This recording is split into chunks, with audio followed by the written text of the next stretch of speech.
যে কিয়ামতের দিনে কোরআনের শাফাতের আশা রাখে, ওই কিয়ামতটা এত কঠিন দিন হবে।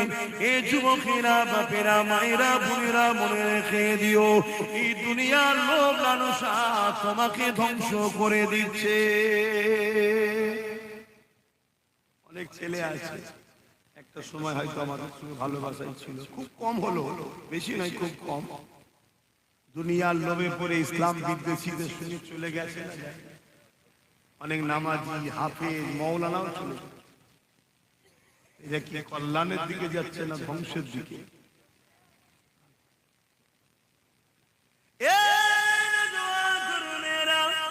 আল্লাহ নবী জানিয়ে দিলে কিয়ামতের দিনেতে এমন বাপ পাওয়া যাবে, নিজের ছেলেকে জমিনে শুইয়ে দিয়ে তার বুকের উপরে পা দিয়ে দাঁড়িয়ে যাবে। কিয়ামতের দিনে এমন বাপ পাওয়া যাবে, নিজের ছেলেকে জমিনে শুইয়ে দিয়ে তার বুকের উপরে পা দিয়ে দাঁড়িয়ে যাবে। কিয়ামতের দিনে এমন মা পাওয়া যাবে, নিজের মেয়েকে জমিনে শুইয়ে দিয়ে তার বুকের উপরে পা দিয়ে দাঁড়িয়ে যাবে।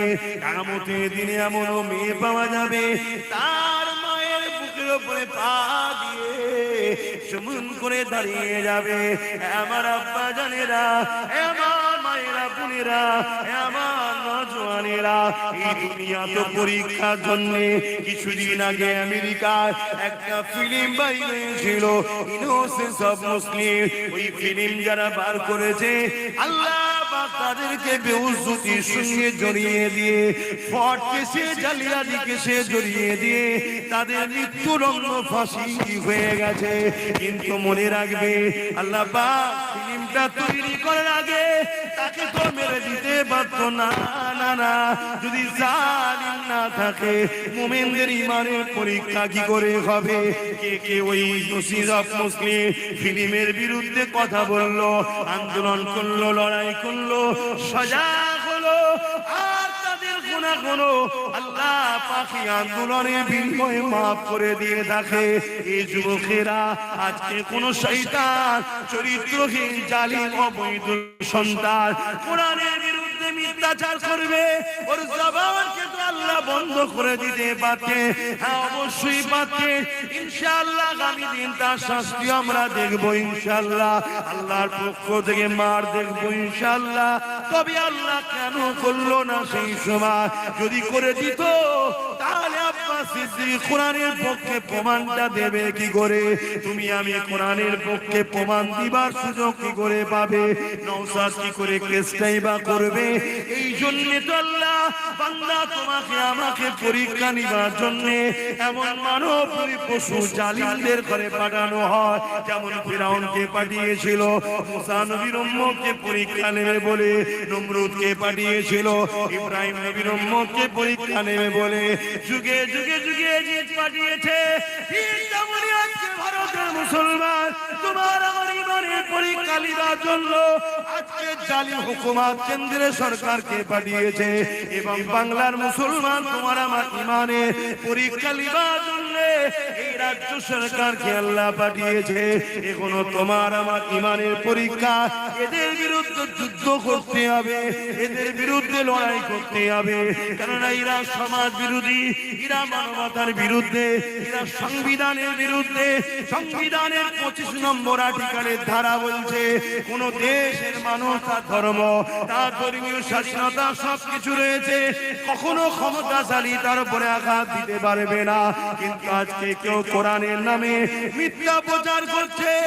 আর তার কিছুদিন আগে আমার রাজ্য সরকার বলেছিল কোরআন শেষ হয়ে যাবে, আমার উন্নয়ন শেষ হবে না। অর্থাৎ গত পরশুদিন যে মানবরূপী পশুটা কোরআনের বিরুদ্ধে বলেছে, সেই রকম মানবরূপী পশুর সঙ্গে আমার রাজ্য সরকারের কোনো পার্থক্য নাই। ও একটা মানবরূপী পশু, ও একটা মানবরূপী পশু। কেন আমার সংবিধান বলেছে কোরআনের বিরুদ্ধে কথা বলার অধিকার এদেরকে কেউ দেয়নি, কিন্তু এরা ক্ষমতা চড়ে যা কিছু করে বেড়াচ্ছে। আর এরা এই জন্য এত সাহস পায়, এদের পিছনে একদল মুনাফিক মৌলানা রয়েছে, এদের পিছনে একদল মুনাফিক ইমাম আছে, এদের পিছনে একদল মুনাফিক মুসলমান রয়েছে। না আজকে বলুন, এত বড় বড় কোরআনের বিরুদ্ধে কথা হলো, ওই মুনাফিক আলেম উলামা মুনাফিক নেতা কোনো কই এখনো তো কেস করলো না। শুনছেন তো নাকি? হ্যাঁ বাবা, আমার কথা স্পষ্ট যে আমার কোরআনকে আঘাত দেবে সে আমার নজরে মানব রূপী পশু ছাড়া আর কেউ নেই। সে পিএম হোক আর সিএম হোক আর এমএলএ হোক আর এমপি হোক। আপনাদের অসুবিধা যদি অসুবিধা হয় আমায় দাওয়াত করবেন না, যদি অসুবিধা আমার থেকে সরে যাবে এখানে যেন নওশাদকে বীজখানে ঢুকাবেন না।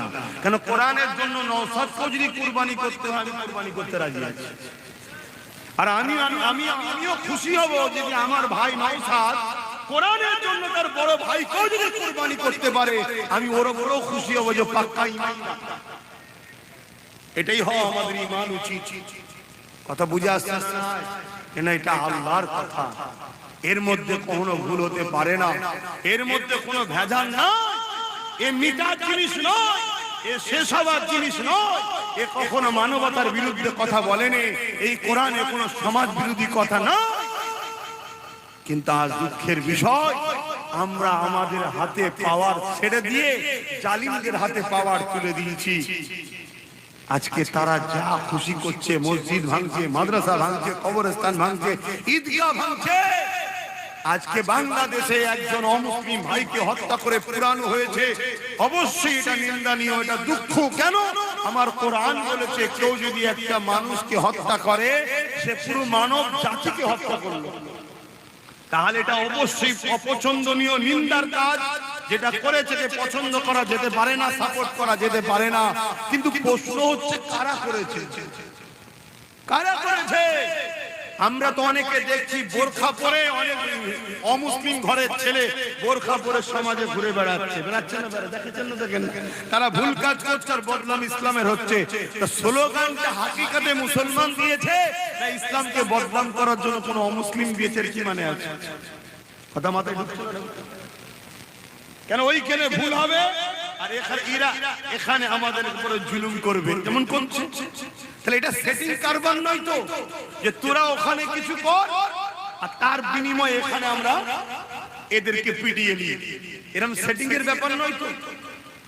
আর বিগত যে সরকার ছিল সে সরকার তখন আমার দেশে বসে আছে না, তাহলে এমন তো নয় তার লোককে দিয়ে মুদি কিছু করাচ্ছে না তো? একটা জিজ্ঞাসার জন্য থাকলে থাকতে পারে না, পারে না? কেন এত কিছু ঘটার পরে কই আমার দেশের প্রধানমন্ত্রী তো কোনো কথা বলছে না?